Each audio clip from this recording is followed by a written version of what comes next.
Hello students, welcome to our new video. We were discussing about the chemical properties of alcohol. We have already discussed the acidity of alcohol and now we are going to discuss the second property of the second chemical property of alcohol. So second property क्या है हमारे पास? Esterification. Esterification वो process होता है जहाँ पर हम ester form करते हैं. एस्टर स्वीट स्मेलिंग कंपाउंड्स होते हैं जैसे आपके परफ्यूम्स में जो यूज़ किए जाते हैं. ओके जैसे आपके परफ्यूम्स बनते हैं वो इसी से ही बनते हैं, इसी प्रोसीजर से. So alcohol react with carboxylic acid. Esterification में क्या होता है? अल्कोहल रिएक्ट करता है किसके साथ? कार्बोक्सिलिक एसिड के साथ.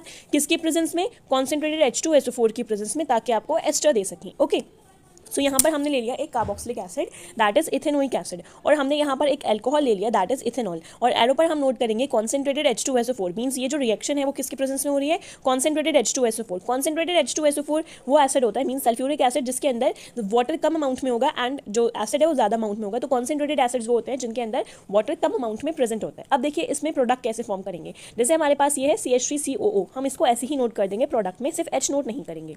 सो CH3COO.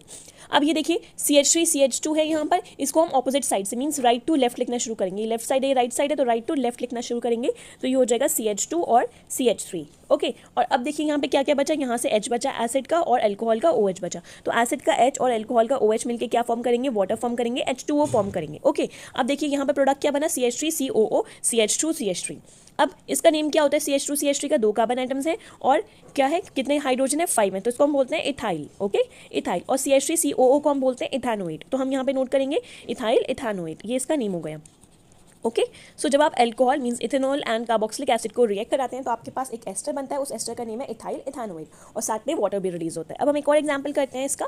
सपोज हमने लिया C6H5COOH. ये हमारे पास क्या है? बेंजोइक एसिड है. ओके इसका स्ट्रक्चर भी ऐसे होता है, बेंजीन रिंग पर COOH होता है हमारे पास. ठीक है C6H5COOH. ठीक इसकी नीड नहीं थी, बस मैंने ऐसे आपको फॉर्मूला मीन्स जो स्ट्रक्चर है वो ऐसे ही बता दिया. साथ में हम इसके साथ क्या रिएक्ट कराएंगे? Ethanol CH3CH2OH. अभी हमने कंडीशंस पढ़ी थी कि किस कंडीशन में अल्कोहल और कार्बोक्सिलिक एसिड रिएक्ट करते हैं? जब हम कॉन्सेंट्रेटेड H2SO4 ऐड करते हैं तब जाकर वो एसिड फॉर्म करते हैं. सबसे पहले हमने क्या कहा था? C6H5COO लिखा था. जो भी एसिड है उसका H हमें नहीं लिखना है, बाकी हमने ऐसे ही पूरा नोट कर देना है. तो C6H5COO. अब जो अल्कोहल है वहाँ पे राइट टू लेफ्ट के डायरेक्शन में लिखते हैं. तो यहाँ पे राइट टू लेफ्ट क्या है? CH2 CH3. अब प्लस एसिड का H एंड अल्कोहल का OH मिलकर क्या बनाएंगे? वाटर बनाएंगे. तो प्लस H2O. ओके अब देखिए इसकी नेमिंग कैसे करेंगे? जैसे हमने पहले नेम करी थी वैसे ही करेंगे. CH2 CH3 को हम क्या बोलते हैं? इथाइल. तो हम यहाँ पे लिखेंगे इथाइल.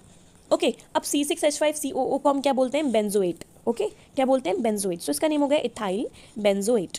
क्लियर. सो ये आपके कन्वर्जन में भी आ सकता है या फिर ये आपको कंप्लीट द फॉलोइंग रिएक्शन कर दे देंगे कि कंप्लीट द फॉलोइंग रिएक्शन. आपको ये रिएक्टेंट्स गिवन होंगे और एरो पर कॉन्सेंट्रेटेड H2SO4 मिलेगा. तो आपको पता होना चाहिए जब अल्कोहल और कार्बोक्सिलिक एसिड रिएक्ट करते हैं तो एस्टर फॉर्म होता है. ये आपका एस्टर है. Okay sweet smelling compound. Thank you.